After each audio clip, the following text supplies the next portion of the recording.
और अब खबरें विस्तार से देख लेते हैं और शुरुआत करेंगे उत्तर प्रदेश से, जहां चुनाव होने हैं, सियासी पारा चढ़ा हुआ है। यूपी में हर बड़ा नेता सुरक्षित सीट क्यों ढूंढ रहा है? सीएम योगी के अयोध्या से चुनाव लड़ने की चर्चा थी, लेकिन वो गए अपने गढ़ गोरखपुर से चुनाव लड़ने। अब अखिलेश यादव ने भी योगी के नक्शे कदम पर चलते हुए अपने लिए एक सुरक्षित सीट ढूंढ ली, लेकिन इस बार वो एक गलती कर बैठे। क्या है वो गलती और कैसे उसे बीजेपी ने मुद्दा बना दिया है, आपको दिखाते हैं इस रिपोर्ट। आजमगढ़ छोड़ मैनपुरी चले अखिलेश।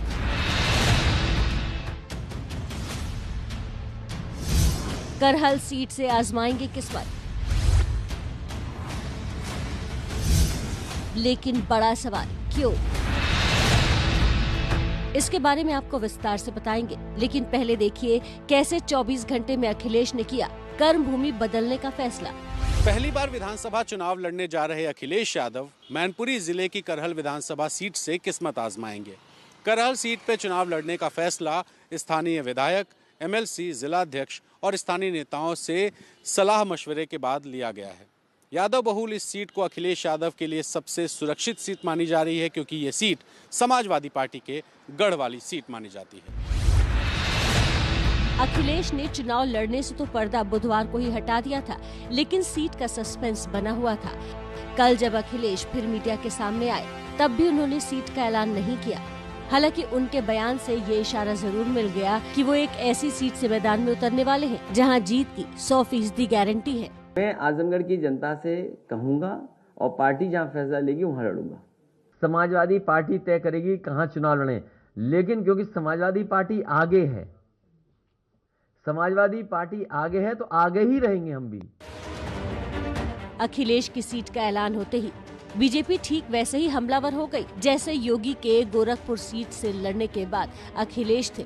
डिप्टी सीएम केशव प्रसाद मौर्य ने ट्वीट किया, मैनपुरी जनपद के करहल सहित सभी सीटों पर 2022 में खिलेगा कमल का फूल, लगेगा जीत का चौका। श्री अखिलेश यादव जी ने विकास किया होता तो किसी शहरी सीट से लड़ते चुनाव, सुरक्षित सीट तलाशने के लिए गए मैनपुरी। बहुत एक अलग प्रकार से लगा है कि हाँ, उन्होंने साहस दिखाया, लेकिन कहाँ गए? मैनपुरी गए, लेकिन उनकी हिम्मत नहीं पड़ रही थी चुनाव लड़ने की। अब वो चुनाव लड़ने के लिए गए हैं। मुझे लगता है कि इतनी करारी टक्कर वहाँ भारतीय जनता पार्टी देगी कि श्री अखिलेश यादव जी को समझ में आएगा साइकिल कैसे चलाए। अगर उनको ये गलतफहमी है कि मैनपुरी उनका गढ़ है जहां उनके पिताजी चुनाव जीत करके आए हैं और वहां से वो चुनाव लड़ करके सेफ है, हम उनकी साइकिल को करहल में ही पंचर कर देंगे, वो एक्सप्रेस वे चढ़ नहीं पाएंगे जिस एक्सप्रेस वे से उनको घर से लखनऊ आने का रास्ता मिलता है। लखनऊ की दूरी करहल से बहुत ज्यादा हो जाएगी। जो अब तक कह रहे थे कि उत्तर प्रदेश की किसी भी सीट से चुनाव लड़कर जीत जाएंगे, तो आखिरी में उनको कौन सी सीट मिली? वह सीट जो जहां से उनके पिताजी लोकसभा के सांसद हैं और उन्हीं के अंतर्गत आने वाली करहल, जो कि एक इनकी जाति विशेष की बाहुल्य सीट है, वहां के ऊपर भी वह चुनाव हारेंगे। करहल विधानसभा इस बार भारतीय जनता पार्टी जीतेगी। इन बयानों से जाहिर है कि बीजेपी अखिलेश को इतनी आसानी से विजय तिलक नहीं लगने देगी, और यही वजह है कि अखिलेश को अपना संसदीय क्षेत्र आजमगढ़ छोड़कर मैनपुरी के करहल आना पड़ा। करहल विधानसभा सैफई के करीब है। यहाँ मुलायम सिंह के परिवार का काफी अच्छा प्रभाव है। इस सीट पर 2007 से समाजवादी पार्टी का कब्जा है। पिछले 3 बार से यहाँ समाजवादी पार्टी के सोबरन यादव विधायक हैं। 2017 के चुनाव में मोदी योगी की लहर के बावजूद करहल सीट पर समाजवादी पार्टी को लगभग आधे वोट यानी कुल पोल वोट का 49.81% वोट मिला, जबकि बीजेपी के खाते में सिर्फ 31.45% वोट गया था और बीएसपी ने 14.18% वोट ही हासिल किए थे।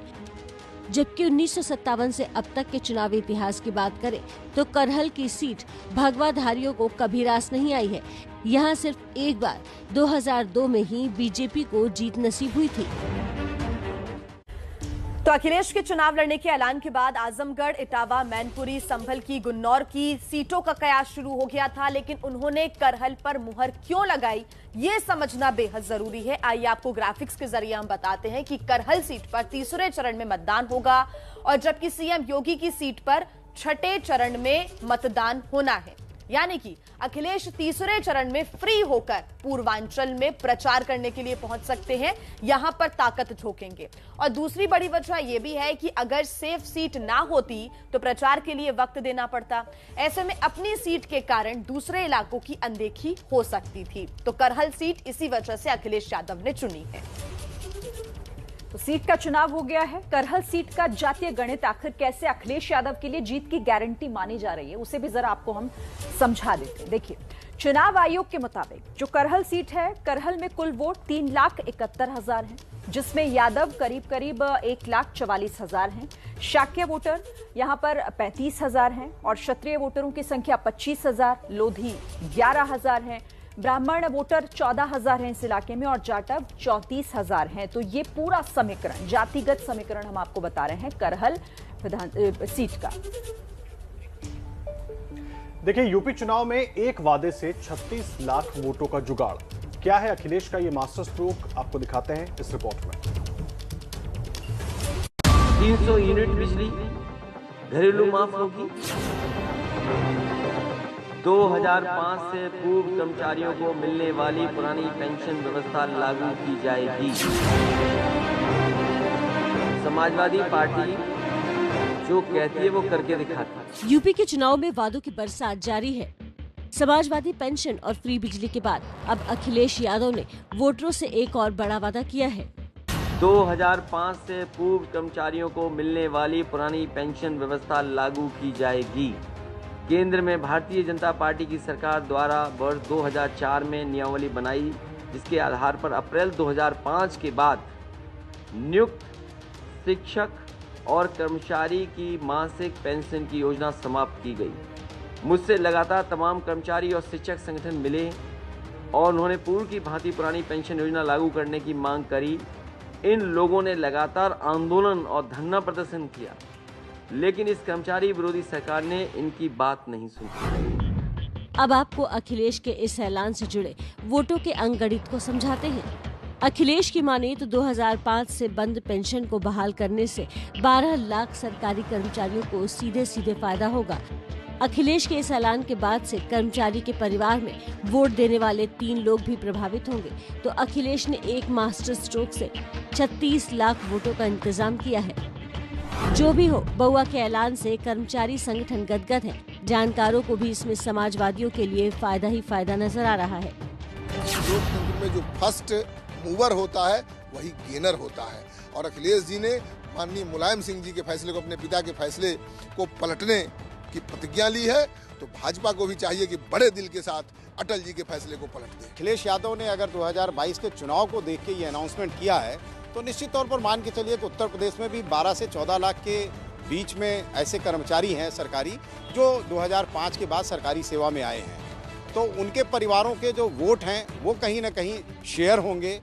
जो डिमांड होगी ये होगी कि सरकार जो है वो सरकार में आने के बाद इसको लागू करे और पेंशन बहाल हो। यूपी चुनाव के लिए अभी किसी राजनीतिक दल का घोषणा पत्र नहीं आया है, लेकिन अखिलेश यादव स्ट्रैटेजिकली एक एक करके अपने घोषणा पत्र के बिंदुओं को जारी कर रहे हैं। ऐसे में पहले 300 यूनिट बिजली, फिर समाजवादी पेंशन और अब सरकारी कर्मचारियों की पेंशन का मुद्दा अखिलेश यादव ने सामने रख के कहीं ना कहीं भारतीय जनता पार्टी को अपनी रणनीति में बदलाव करने की एक चुनौती दे दी है। ऐसे में देखना होगा कि क्या 300 यूनिट बिजली और पेंशन बहाली जैसे मुद्दों को बीजेपी को भी घोषित करना पड़ता है या किसी और स्ट्रेटजी के साथ बीजेपी लोगों के बीच आती है। लेकिन अखिलेश ने एक मास्टर स्ट्रोक चल दिया है। देखना होगा इसका असर चुनाव पर उनको किस तरीके से देखने को मिलता है।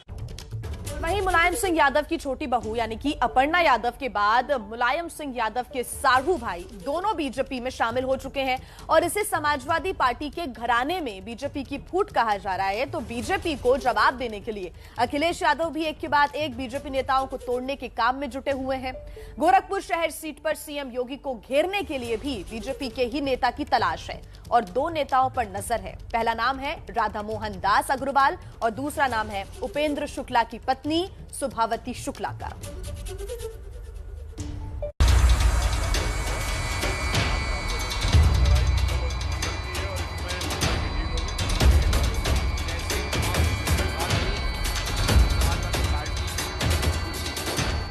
बहुत मजबूत है, बहुत मजबूत है, मैं जानता हूं। लेकिन मजबूती मैंने 2018 में भी देखी है। मेरे पिता भी उपचुनाव के प्रत्याशी थे, तो राजनीति में कुछ भी असंभव है नहीं। गोरखपुर में सीएम योगी के खिलाफ ये हुंकार है बीजेपी नेता के ही परिवार की, जिस परिवार पर अब समाजवादी पार्टी की नजर है। आंखों में आंसू लिए ये महिला सुभावती शुक्ला इलाके के दिग्गज बीजेपी नेता रहे स्वर्गीय उपेंद्र शुक्ला की पत्नी। गोरखपुर शहर सीट से विरोधी योगी आदित्यनाथ को वॉकओवर देने के मूड में नहीं दिख रहे। समाजवादी पार्टी योगी को घेरने के लिए पूरा जोर और दमखम लगा रही है। सीएम योगी के गोरखपुर शहर से चुनाव लड़ने के ऐलान के बाद तो ये सीट पूरी तरह बीजेपी के लिए सुरक्षित दिख रही थी, लेकिन अब मुकाबला थोड़ा दिलचस्प बनाने की कोशिश हो रही है। अब तक की कोशिशों के बाद जो सीन बनता दिख रहा है, उसके मुताबिक गोरखपुर में 3 उम्मीदवार करीब करीब तय हो चुके हैं। बीजेपी की ओर से खुद योगी आदित्यनाथ है, तो समाजवादी पार्टी सुभावती शुक्ला को मैदान में उतारने की तैयारी कर रही है। ये तीसरा नाम है चंद्रशेखर रावण का, जिन्होंने खुद योगी के सामने चुनाव लड़ने का ऐलान कर सबको चौंका दिया है। समाजवादी पार्टी से मिले धोखे के बाद आजाद समाज पार्टी ने अचानक ये ऐलान किया है कि वो गोरखपुर से योगी आदित्यनाथ को चुनौती देंगे। और जिस तरह से पूरे 5 साल उत्तर प्रदेश में हम विपक्ष के रूप में लड़े हैं, ऐसे ही गोरखपुर में जाके जनता के सामने अपनी बात रखेंगे। और मुझे विश्वास है कि गोरखपुर की महान जनता हमें आशीर्वाद देगी और योगी आदित्यनाथ जो है इस बार वापस जो है अपने आम काम पे लौटेंगे। मठ के काम पे लड़ाई मंडल और कमंडल की है और इसमें मंडल की जीत होगी, कमंडल की हार होगी। तो कह सकते हैं कि रावण के इस ऐलान के बाद समाजवादी पार्टी से उनके गठबंधन की गुंजाइश खत्म हो गई है। अखिलेश यादव भी कल प्रेस कॉन्फ्रेंस में चंद्रशेखर रावण को गोरखपुर में समर्थन देने के सवाल को टाल गए। योगी को चुनावी चक्रव्यूह में घेरने के लिए अखिलेश की नजर बीजेपी के ही 2 नेताओं पर है। अखिलेश के सामने पहला विकल्प है डॉक्टर राधा मोहन दास अग्रवाल, जिनका टिकट काटकर योगी को टिकट दिया गया है। तो दूसरा विकल्प है पूर्व बीजेपी नेता उपेंद्र शुक्ला की पत्नी सुभावती शुक्ला। डॉक्टर राधा मोहन दास अग्रवाल से बात न बन पाने की सूरत में अखिलेश सीएम योगी के खिलाफ एक मजबूत ब्राह्मण नेता को टिकट देना चाहते हैं।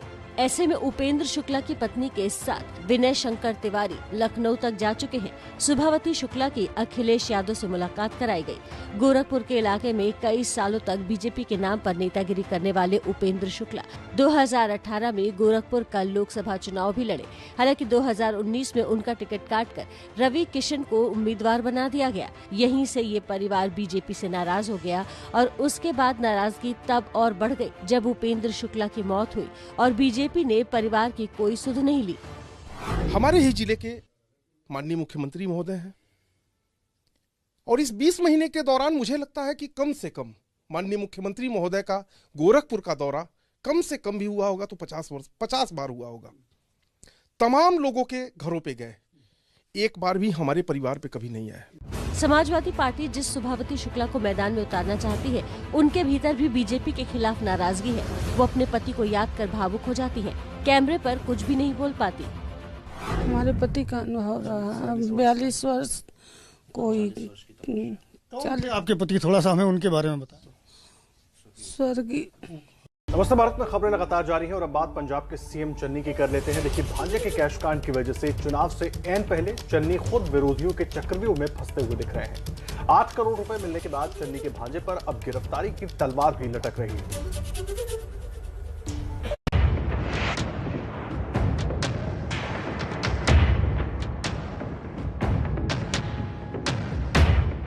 चुनाव से पहले मुश्किल में चन्नी, भांजे पर लटकी गिरफ्तारी की तलवार। जी हां, तैयारी हो चुकी है और अब सिर्फ एक्शन का इंतजार है। प्रवर्तन निदेशालय की टीम मुख्यमंत्री चरणजीत सिंह चन्नी के भांजे भूपेंद्र सिंह हनी को गिरफ्तार कर सकती है। पिछले दिनों अवैध रेत खनन को लेकर ईडी की टीम ने पंजाब में जो छापेमारी की थी, उसमें 10 करोड़ रुपए से ज्यादा नकदी, 21 लाख का सोना और 12 लाख रुपए की रोलेक्स की घड़ी बरामद हुई है। इसके साथ ही कई महत्वपूर्ण दस्तावेज भी जब्त हुए हैं। बताया जा रहा है कि इस बरामदगी में सबसे ज्यादा नकदी इसी ठिकाने पर मिली है। ये रकम लगभग 7 से 8 करोड़ रुपए बताई जा रही है। ईडी सूत्रों के मुताबिक छापेमारी के दौरान भूपेंद्र सिंह उर्फ हनी अपने मोहाली वाले घर पर मौजूद थे। ईडी के जांच अधिकारियों ने जब उनके यहाँ से मौजूद करोड़ों रुपए की बाबत उनसे पूछताछ की तो उसका कोई संतोषजनक जवाब नहीं दे पाए। ना तो ये बता पाए कि ये पैसा किसका है, ना ये बता पाए कि पैसा कहां से आया है और ना ही उस पैसे की बाबत बैंक आदि की कोई पर्ची दिखा पाए। ईडी सूत्रों के मुताबिक इस मामले में अब हनी की कंपनी के 2 साझेदारों समेत इन तीनों लोगों को पूछताछ के लिए बुलाया जा रहा है और पूछताछ के दौरान संतोषजनक जवाब न मिलने पर इस मामले में उनकी गिरफ्तारी भी हो सकती है। ईडी सूत्रों के मुताबिक अवैध रेत खनन मामले में मुख्य आरोपी कुदरतदीप सिंह और भूपिंदर सिंह हनी हैं। एक अन्य व्यक्ति संदीप के साथ प्रोवाइडर्स ओवरसीज कंपनी में निदेशक है। ये कंपनी उसी साल 25 अक्टूबर 2018 में बनी थी, जब अवैध खनन मामले में पुलिस ने एफआईआर दर्ज की थी। इस कंपनी में मात्र 60,000 रुपए का पैडअप कैपिटल था और कुल अधिकृत धनराशि 5 लाख रुपए की थी। ईडी को शक है कि इस कंपनी के जरिए भी काले धन को सफेद किया गया है। ईडी ने इस कंपनी से संबंधित सभी दस्तावेज हनी को पेश करने को कहा है और अगर हनी ऐसा नहीं कर पाए तो गिरफ्तारी तय मानिए। इस सब के बीच अवैध खनन और ईडी की रेड को लेकर सियासी घमासान जारी है। छापे को लेकर बैकफुट पर आई कांग्रेस शिकायत लेकर चुनाव आयोग पहुंच गई। इल्जामात की राजनीति से वो चुनाव की निष्पक्षता धूमिल करने की कोशिश कर रहे हैं। पंजाबियों और पंजाबियत पर हमला बोल रहे हैं। सरदार चरणजीत सिंह चन्नी को बदनाम करने की साजिश कर रहे हैं। कांग्रेसी नहीं, खुद चन्नी भी मुद्दे को पंजाब की अस्मिता से जोड़कर नए मामले को नया ट्विस्ट देने की कोशिश कर रहे हैं। पंजाब को बदनाम करने की साजिश हुण कोशिश की जा रही है कि साडे बंदियां नूं इलेक्शन ना लड़न दिता जाए। एक किस तरह चलेगा? ममता बनर्जी के तमिलनाडु ਦੇ ਵਿੱਚ ਜਿੱਥੇ ਆਪੋਜੀਸ਼ਨ ਦੀਆਂ ਲੀਡਰਾਂ ਸਰਕਾਰਾਂ ਜਿੱਥੇ ਜਿੱਤਦੇ ਨਹੀਂ ਲੱਗਦੇ ਉੱਥੇ ਜਾ ਕੇ ਈਡੀ ਨੂੰ ਟੋਕ ਦਿੰਦੇ ਆ। पंजाब में 20 फरवरी को 117 सीटों पर वोटिंग है। ऐसे में विपक्ष इस मुद्दे को भरपूर तरीके से भुनाने में जुट गया है। अगर ये सीएम चन्नी के घर पे रेड होती तो 100 करोड़ निकलना था। उन्होंने मनी ट्रांसफर किया। मुझे एक ऑफिसर बता रहे थे जल्दी से पैसा निकाल रहे थे, अलग अलग जगह पे भेज रहे थे। चरणजीत सिंह चन्नी साहब आम आदमी नहीं, बेईमान आदमी है कि आपके भतीजे के घर से 10 करोड़ नकद कैश कहां से आया? 111 दिन पहले तो नहीं था ये पैसा। प्रधानमंत्री नरेंद्र मोदी एक बार फिर दुनिया के सबसे लोकप्रिय नेता चुने गए हैं। अमेरिकी data intelligence firm the morning consult के सर्वे के मुताबिक प्रधानमंत्री नरेंद्र मोदी ने अप्रूवल रेटिंग में अमेरिकी राष्ट्रपति जो बाइडेन और साथ ही ब्रिटिश प्रधानमंत्री बोरिस जॉनसन समेत दुनिया के 13 राष्ट्र प्रमुखों को पीछे छोड़ दिया है और बन गए हैं दुनिया के नंबर 1 नेता। देखिए आप सबसे लोकप्रिय कैसे दिखाई दे रहे हैं प्रधानमंत्री Narendra Modi. The morning consult के मुताबिक 71% और दूसरे नंबर पर है लोपेज ओब्राडोर मैक्सिको के राष्ट्रपति 66%। इसके साथ ही 60% के साथ तीसरे नंबर पर मारियो ड्रागी इटली के प्रधानमंत्री हैं। जापान के प्रधानमंत्री फूमियो किशिदा 48% के साथ चौथे नंबर पर हैं और 5वें नंबर पर हैं जर्मनी के चांसलर ओलाफ शोल्ज 44% के साथ। बाइडेन, देखिए जो बाइडेन को भी प्रधानमंत्री ने पीछे छोड़ दिया है। अमेरिकी राष्ट्रपति हैं 43%। जस्टिन ट्रूडो कनाडा के पीएम हैं 43% के साथ 7वें स्थान पर हैं। 8वें नंबर पर हैं 41% के साथ स्कॉट मॉरिसन जो कि ऑस्ट्रेलिया के प्रधानमंत्री हैं। पेड्रो सांचेज स्पेन के राष्ट्रपति 40% के साथ 9वें स्थान पर और 10वें स्थान पर हैं मून जे-ई दक्षिण कोरिया के राष्ट्रपति 40% के साथ। खबरें विस्तार से आपको बता देते हैं। बात कर लेते हैं उत्तर प्रदेश की, क्योंकि आज उत्तर प्रदेश में दूसरे चरण के चुनाव के नामांकन के लिए अधिसूचना जारी होगी और नामांकन भरने की शुरुआत हो जाएगी। तो साथ ही आज पहले चरण के लिए नामांकन दाखिल करने का है आखिरी दिन और आज से ही यूपी में बीजेपी मेगा प्रचार की शुरुआत भी करने जा रही है। प्रचंड आवाज से बोलिए भारत माता की।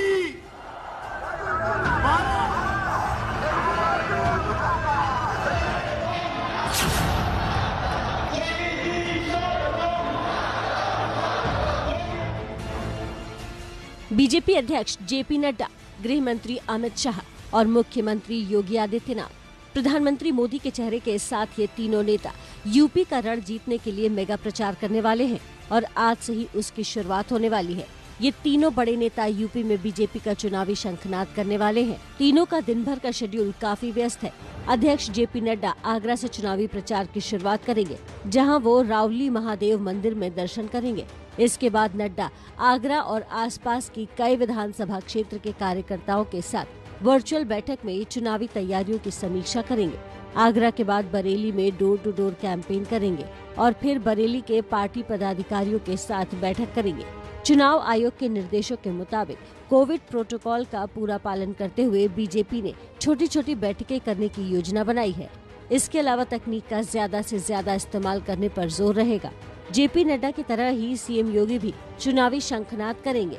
सीएम योगी आज 2 कार्यक्रमों में शिरकत करेंगे।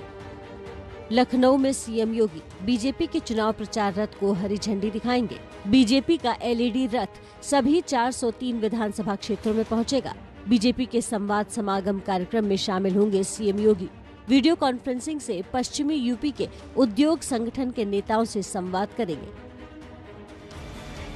कल यानी 22 तारीख से गृह मंत्री अमित शाह भी यूपी के चुनावी रण में कूद पड़ेंगे। वो मथुरा में कृष्ण जन्मभूमि से चुनाव अभियान की शुरुआत करेंगे, तो 23 तारीख को अमित शाह पश्चिमी यूपी के मेरठ में कई विधानसभा के कार्यकर्ताओं के साथ बैठक करेंगे। तो इसके अलावा घर घर जाकर चुनाव प्रचार का भी कार्यक्रम तैयार है। सपा बसपा का सुपड़ा साफ करने वाली विजय होनी चाहिए। पश्चिमी यूपी में बीजेपी का बड़ा चेहरा माने जाने वाले संगीत सोम भी आज नामांकन भरने वाले हैं। संगीत सोम अभी मेरठ की सरदना सीट से बीजेपी के विधायक हैं। इसी सीट से पार्टी ने इन्हें एक बार फिर मैदान में उतारा है। संगीत सोम से एक्सक्लूसिव बातचीत की है हमारी संवाददाता मनोज्ञा लोईवाल ने। मेरठ की सरदना विधानसभा सीट, यहां से विधायक हैं संगीत सोम। ठाकुर हैं, अपने अंदाज के लिए जाने जाते हैं, लेकिन इस बार किस तरफ बढ़ रहे हैं आगे, क्योंकि अपने आप को हिंदू विचारों के समर्थक कहते हैं ट्विटर पे। संगीत साहब, क्या है इसका मतलब? नहीं, मैं हिंदू विचारों का समर्थक कहाँ कहता हूँ। मैं तो ये कहता हूँ, मैं गर्व है मुझे कि मैं हिंदू, और हिंदुत्व पे गर्व होना चाहिए, दुनिया को गर्व होना चाहिए। तो ये आप अगर ये कह रहे हैं कि मैं हिंदू विचारों के समर्थक है तो गलत है। मैं तो हिंदुत्व का समर्थक नहीं, इसमें पैदा हुआ हूँ और गर्व करता हूँ। इस बार समीकरण के आधार पर ये कहा जा रहा है कि बीजेपी को नुकसान हो सकता है। कैसे देखते हैं आप इन आरोपों को? देखिए, 55 सीटें जो फर्स्ट फेज में है, 55 सीटें डिक्लेयर हुई हैं। 55 में से मैं गारंटी के साथ कहता हूं कि 50 से 51 सीटें भारतीय जनता पार्टी जीतेगी। अब आप इसी से नुकसान और फायदे का आइडिया कर लेना। 55 में से पहली बार हमारे पास 45 थी, इस बार हम 51 और 52 सीटें जीतने जा रहे हैं उनमें। तो ये तुष्टीकरण की राजनीति, ध्रुवीकरण की राजनीति का आरोप आप पर लगता रहा है, क्या उसी को आगे बढ़ा रहे हैं? देखिए, हमने ना कभी ध्रुवीकरण की राजनीति की है ना तुष्टीकरण की, वो अखिलेश यादव ने की है। और अखिलेश यादव जी हमेशा तुष्टीकरण की राजनीति करते हैं। वो एक वर्ग को बढ़ावा देते हैं, एक वर्ग की राजनीति करते हैं। जैसा कि अभी उन्होंने कहा कि हमें दलितों का वोट नहीं चाहिए, लेकिन भारतीय जनता पार्टी कहती है हमें तो चाहिए, हमें तो दलितों का वोट भी चाहिए। अखिलेश यादव केवल दंगे के आधार पर राजनीति करना चाहते हैं, वो सफल नहीं हो पाए हैं, इसीलिए बिलबिला रहे हैं। उनकी जो रथ यात्रा चल रही थी, मैं गारंटी के साथ कहता हूं, वो रथ यात्रा दंगा यात्रा थी और वो उस यात्रा को लेकर दंगा कराना चाहते थे। आरोप है ये उन पर? बिल्कुल पक्का, मेरा क्लियर आरोप है। ध्रुवीकरण की राजनीति का आरोप जो बीजेपी पर लगा है कि हिंदुत्ववाद और हिंदू की बात करके इस तरह की राजनीति कर रहे हैं क्योंकि मुद्दे कम हो गए हैं, क्या जवाब होगा इसका? आप मीडिया वालों का बस चले तो पूरे हिंदुत्व को फांसी दे दें। आप लोग हिंदुत्व के इस तरीके से खिलाफ रहते हैं। मेरा काम सवाल आप तक पहुंचाना है और मैं सवाल कर रही हूं। जो आरोप लगे हैं सिर्फ वो, मेरे विचार नहीं। देखिए, नहीं, मुझे लगता है ये आपका विचार हो सकता है। भारतीय जनता पार्टी अगर कौन होगा, ये एक तरीके से कहना चाहिए, हिंदुत्व की एक दुनिया में पहचान है और हिंदुत्व हमारे लिए एक एजेंडा नहीं हो सकता। कभी आप मीडिया वाले से एजेंडा बना सकते हैं, हमारे लिए एजेंडा नहीं है। हिंदुत्व के लिए भारतीय जनता पार्टी जो करना पड़ेगा करेगी। इससे क्या मतलब है कि नहीं करेंगे? कौन करेगा? अखिलेश यादव तुष्टीकरण करेंगे और हम 80% की बात नहीं करेंगे। 80 और 20 यही है इस बार की राजनीति की बिसात। सही बात तो यही है कि उत्तर प्रदेश में 80-20 की लड़ाई है। अब 80% हारता है, 20% हारता है, देखने वाली बात है। और हम गारंटी के साथ कहते हैं कि 80% ने मन बना लिया कि 20% ध्वस्त करना है। 20% कौन है ये? अभी आप आइडिया लगाइए कौन है। और देखिए, समाजवादी पार्टी और आरएलडी गठबंधन के उम्मीदवार अवतार सिंह भड़ाना अब चुनाव लड़ने को तैयार हुए हैं। कल कोरोना होने की वजह से चुनाव लड़ने से इनकार किया था, फिर देर रात ट्विटर पर उन्होंने जानकारी दी। भड़ाना जेवर सीट से आरएलडी के उम्मीदवार हैं, तो समाजवादी पार्टी ने भी इमरान मसूद को मना लिया है बिना टिकट दिए।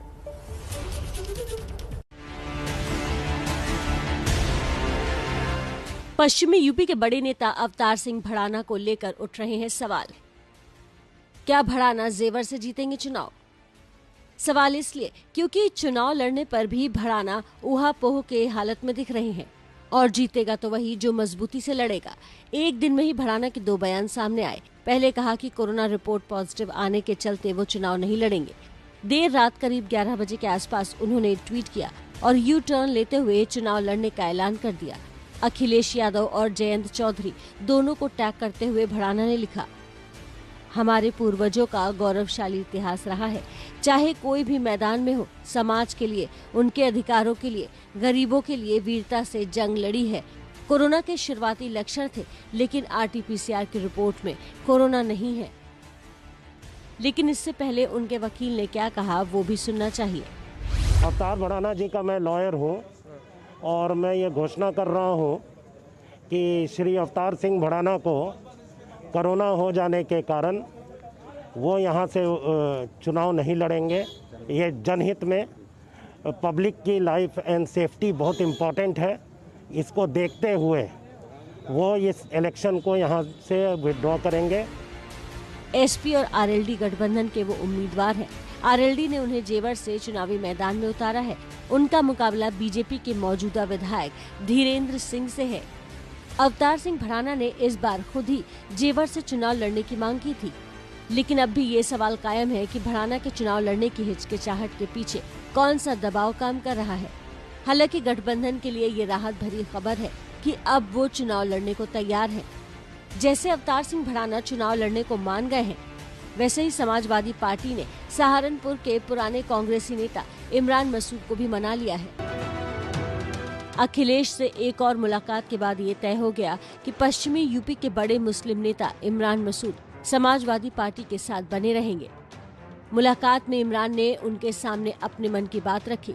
अखिलेश ने भी उन्हें पूरा मान सम्मान देने का भरोसा दिया है, लेकिन टिकट का भरोसा अब भी नहीं मिला है।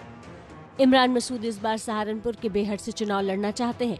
कांग्रेस छोड़ समाजवादी पार्टी में आए मसूद टिकट न मिलने से काफी नाराज हुए।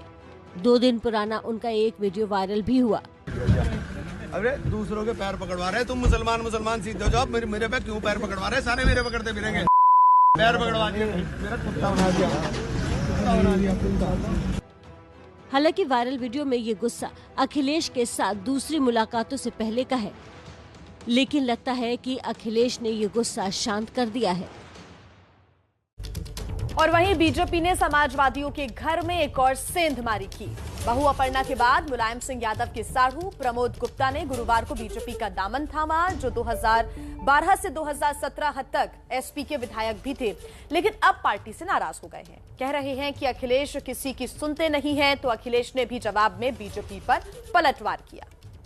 माननीय अखिलेश जी किसी भी जमीन के लोगों को पसंद नहीं करते हैं, चाटकार लोगों को अपने इर्द गिर्द पसंद करते हैं।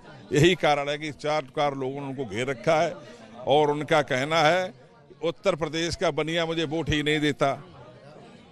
इतिहास गवाह है कि अखिलेश के मंत्रिमंडल में एक भी बनिया कैबिनेट मंत्री नहीं था। नेताजी हमारे हृदय में बसते थे, बसेंगे, उनसे हमारा कोई विरोध नहीं है, चूंकि राजनीति से अलग समझिए आप लोग। अब आपको मालूम है अखिलेश कोई बात उनकी मानने के लिए तैयार नहीं है। किस तरह से मंच पे उनको अध्यक्ष पद से हटाकर इन लोगों ने उनको रुलाया। माननीय मुलायम सिंह बहुत रोए। मजबूरी में आज आप देख रहे हैं उनकी जो दशा हुई है इन्हीं के कारण हुई है। मुझे तो ये बात समझ में नहीं आती है कि भारतीय जनता पार्टी को खुश होना चाहिए इस बात को लेकर के। भारतीय जनता पार्टी जो आरोप लगाती है परिवारवाद का, कम से कम हमारे परिवारवाद को तो खत्म कर रहे हैं वो लोग। इसके लिए उन्हें धन्यवाद देता हूं मैं। कल से हमें आरोप लगा रहे थे। ये काम भारतीय जनता पार्टी कर सकती है। उन्हीं से सवाल पूछिए। समाजवादी पार्टी किसी के घर में लड़ाई नहीं करा सकती। देखिए, यूपी में चाचा भतीजे में गठबंधन तो हो गया, लेकिन क्या रिश्तों में पड़ी सभी गांठ खुल गई है? ये बड़ा सवाल उठ रहा है, क्योंकि चाचा शिवपाल फिर से नाराज और निराश हैं। वजह है उनके वफादार नेताओं को टिकट देने पर टालमटोल किया जा रहा है। मुजफ्फरनगर सदर से मेहर जहां और बुलंदशहर सदर सीट से गीता रानी ने टिकट की दावेदारी पेश की थी, लेकिन उन्हें टिकट नहीं मिला। टिकट नहीं मिलने पर दोनों ही फूट फूट कर रोने लगे।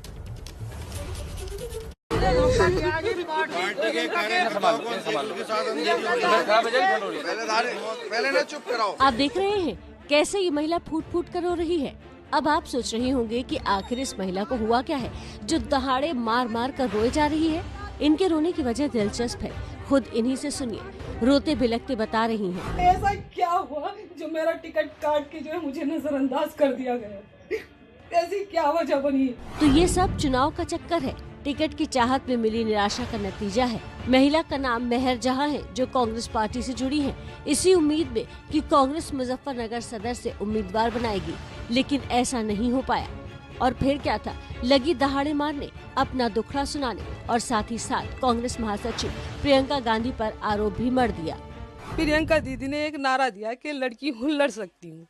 हम जमीनी स्तर से मेहनत कर रहे हैं, हम पुराने कांग्रेसी हैं, झंडा डंडा उठाए हम, खर्चा करें हम, मेहनत करें हम, कांग्रेस को जिंदा रखे हम, और ये जो है जब इलेक्शन का टाइम आता तो टिकट दूसरों को दे देते, तो क्या हमारे साथ नाइंसाफी नहीं है? ये चुनावी माहौल में दिल में ऐसी पीड़ा के साथ चलने वाली मेहर जहां अकेली नहीं है, इनके जैसों की फहरिस्त लंबी है।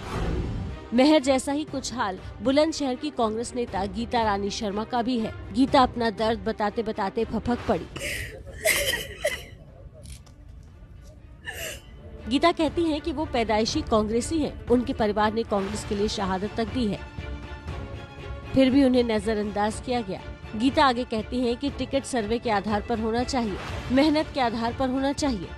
जो मेरे ताऊ जी थे वो कांग्रेस के कार्यकर्ता थे और कांग्रेस पार्टी के लिए शहादत भी हुए, लेकिन मतलब मैं एक ऐसी सदस्य हूँ जो किसी और पार्टी में कभी जा नहीं सकती। क्यों? अगर इसलिए नहीं जा सकती हूँ क्योंकि एक वो बात आ जाती है कि बुजुर्गों के नाम पे कलंक। सर्वे के आधार पे टिकट होना चाहिए था। जिन लोगों ने रियल में मेहनत की थी, जो सर्वे लिस्ट थी, उसके बेसिस पे टिकट होना चाहिए था। गीता यही नहीं रुकी, बोली ईमानदार लोगों को टिकट नहीं मिल रहा, टिकट के लिए घूस लिए जा रहे हैं, लेकिन मैं लड़ूंगी और प्रियंका दीदी को सच में बताऊंगी कि मैं लड़की हूँ, लड़ सकती हूँ। सिकंदराबाद से राकेश भाटी ने बहुत मेहनत की थी, बेचारे को टिकट नहीं मिला। क्यों नहीं मिला? क्योंकि वो ईमानदार था, उनने मेहनत की, उससे घूस मांगी होगी, वो नहीं दे पाया। मैं किसी के खिलाफ नहीं हूँ, क्योंकि मैं रियल में लड़की हूँ, इसलिए लड़के दिखा रही हूँ दीदी को कि लड़की सच में ही लड़ सकती है। वैसे गीता के कांग्रेस पर कई आरोप गंभीर हैं। पार्टी इस पर क्या फैसला लेगी ये तो वक्त बताएगा, लेकिन ये तो साफ है कि चुनाव नजदीक आते ही ऐसी तस्वीरों के आने का सिलसिला भी शुरू हो जाता है। तो देखिए, हर चुनावी राज्य में फिलहाल टिकट को लेकर कम से कम जो उम्मीदवार हैं, प्रत्याशी, उनकी सांसें अटकी हुई हैं। नमस्ते भारत देख रहे हैं आप। बात कर लेते हैं अब कोरोना संक्रमण की। कोरोना की तीसरी लहर में भी एक दिन में 3 लाख नए केस सामने आए हैं। केंद्रीय स्वास्थ्य मंत्रालय के मुताबिक पॉजिटिविटी रेट भी लगातार बढ़ रहा है। चिंता सबसे ज्यादा चुनावी राज्यों को लेकर बनी हुई है, जहां पर 22 तारीख के बाद चुनावी रैलियों पर लगी हुई रोक भी हट सकती है। तब कोरोना का खतरा और बढ़ सकता है। तो सबसे पहले चुनाव आयोग ने 8 जनवरी को रैलियों पर रोक का फैसला सुनाया था, जो 15 जनवरी तक लागू था। फिर ये तारीख, ये मियाद आगे बढ़ाई गई 22 तारीख तक।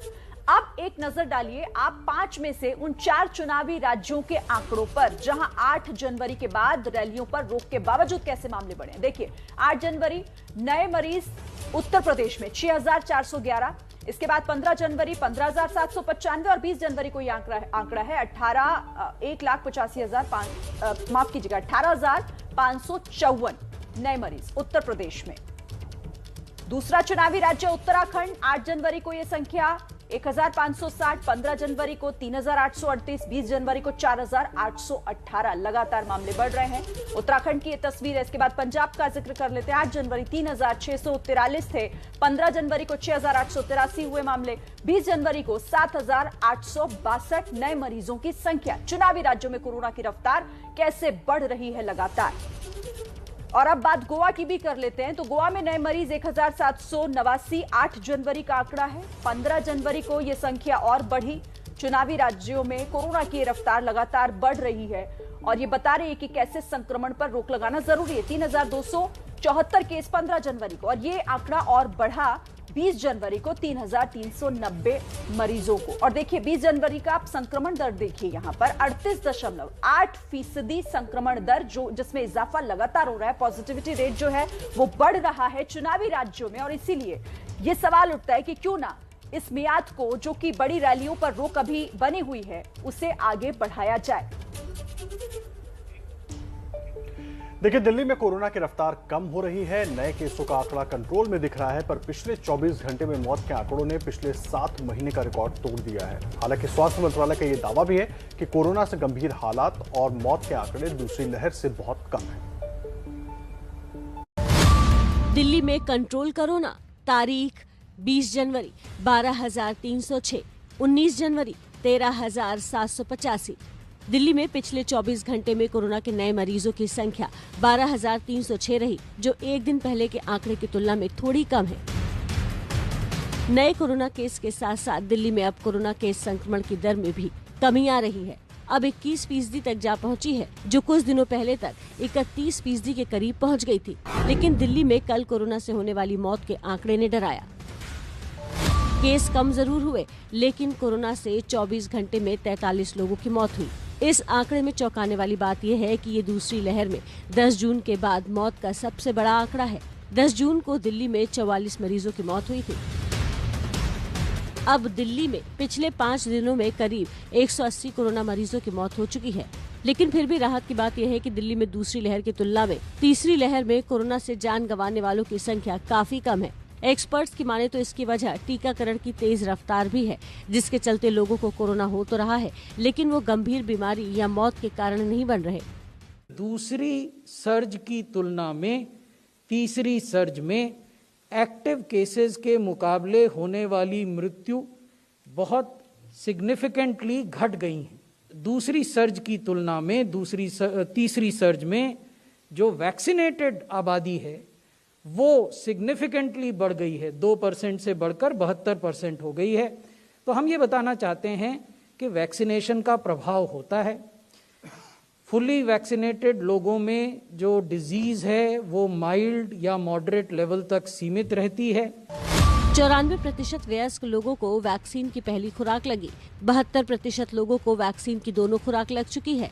कुल 160 करोड़ वैक्सीन की डोज दी गई। 15 से 18 साल के बच्चों का भी टीकाकरण की शुरुआत। केंद्र सरकार के मुताबिक 15 से 18 साल के आयु वर्ग के भी 52% बच्चों को पहली खुराक लग चुकी है।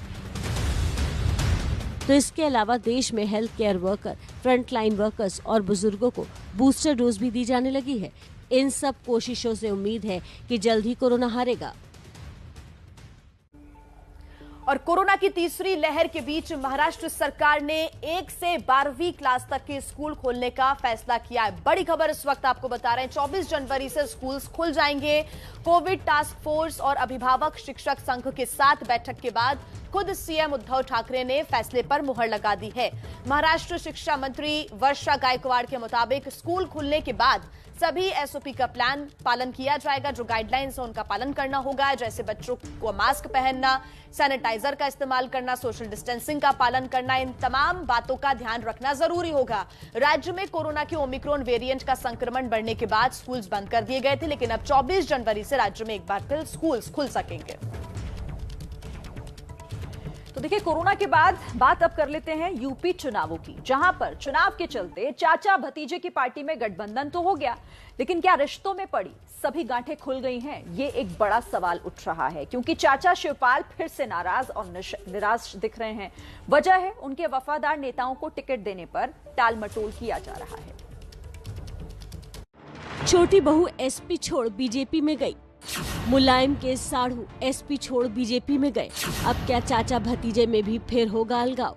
क्योंकि करीब 5 साल के अनबन के बाद चाचा भतीजा साथ तो आए, पर शिवपाल फिर नाराज चल रहे हैं, क्योंकि उनके वफादार नेताओं को कोई सम्मान नहीं मिल रहा है, जिसका शिवपाल ने वादा किया था। नतीजा वही जो चुनाव में होता है।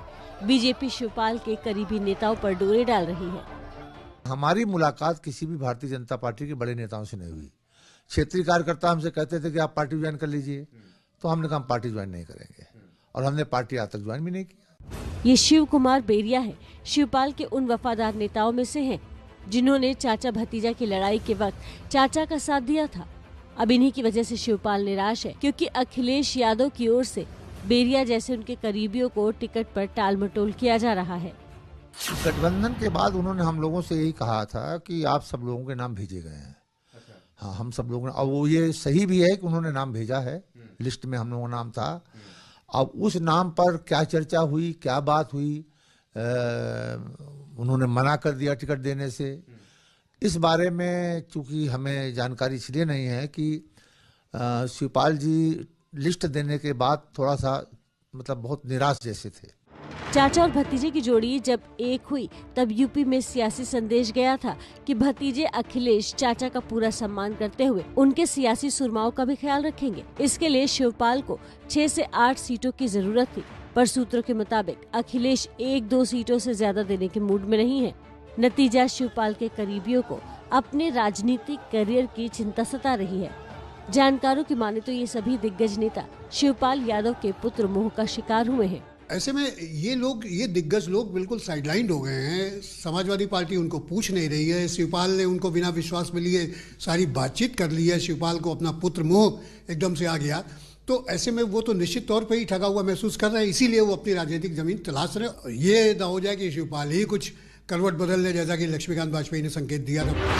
अखिलेश सरकार में तब मंत्री रहे शिवपाल के करीबी नेताओं की फहरिस्त छोटी नहीं है। इसमें शिव कुमार बेरिया के अलावा रघुराज शाक्य, वीरपाल यादव, शादाब फातिमा, अरुणा कौरी, जयवीर यादव समेत कई नेता हैं। इन सब को चाचा भतीजे में गठबंधन के बाद उम्मीद जगी थी कि वो फिर से अपने क्षेत्र से चुनावी ताल ठोकेंगे, लेकिन अखिलेश यादव एडजस्ट करने वाली नीति पर नहीं चल रहे हैं और पुराने समाजवादियों की पीड़ा कैमरे के सामने झलक रही है। हाँ, निराशा तो है, क्योंकि हम लोगों का संपूर्ण जीवन जिस दल में खपा हो, जिस दल के लिए हम लोग फाउंडर मेंबर हैं, समाजवादी पार्टी के फाउंडर मेंबर हैं, और हम फाउंडर मेंबरों को भी ये दिन देखना पड़े तो उससे तकलीफ तो अंदर होती है। तो देखिए, यूपी में हर बड़ा नेता चुनाव लड़ने के लिए सुरक्षित सीट ढूंढ रहा है। अखिलेश यादव ने भी अपनी कर्मभूमि आजमगढ़ को छोड़कर मैनपुरी के करहल से चुनाव लड़ने का फैसला किया। इसी पर मशहूर कार्टूनिस्ट इरफान की कलम क्या कहती है, आइए देखते हैं।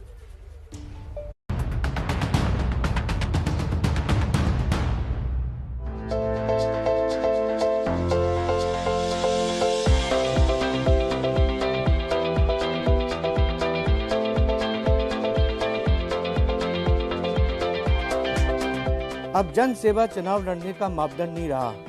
अब हर पार्टी ये देखती है कि किस जाति के मतदाता किस सीट पर सबसे ज़्यादा हैं, और हैरत की बात यह है कि इससे बड़े बड़े नेता भी अछूते नहीं रहे हैं। इसको लोकतंत्र का दुर्भाग्य नहीं कहा जाएगा तो क्या कहा जाएगा।